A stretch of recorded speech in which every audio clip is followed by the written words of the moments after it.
Some Facebook users are upset after stumbling across a fake account where someone is pretending to be serial killer Todd Kohlhepp. 7 News reporter Scotty Kay joins us now with more on that account and, Scotty, how people could get rid of it.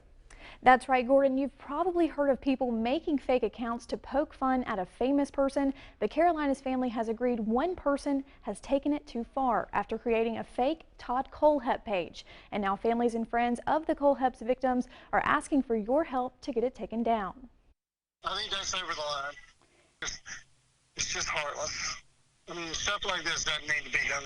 That was Chuck Carver's reaction after seeing a page on Facebook where someone is pretending to be serial killer Todd Kohlhepp.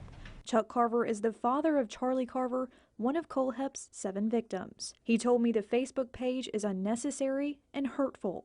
Who could have possibly be doing this?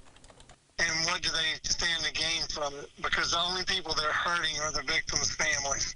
What would you gain by doing something that cruel? The page's creator plays on the fact that Kohlhepp was a realtor, making sure most of the posts relate to real estate, but throwing in disturbing references to Kohlhepp's crimes and victims. In a comment, the creator claims it's, quote, dark humor, and that he got Kohlhepp's stamp of approval to do it. Carver says the victims' families can't seem to escape Kohlhepp's name already, and this page is like rubbing salt in a wound.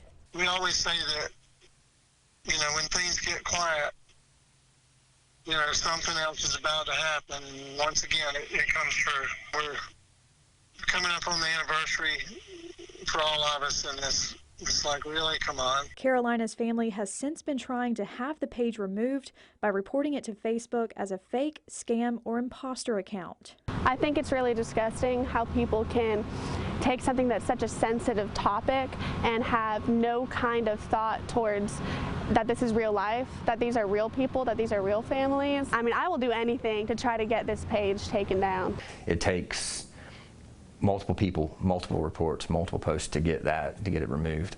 The faster and the more people report it, the better chance we have of getting rid of it.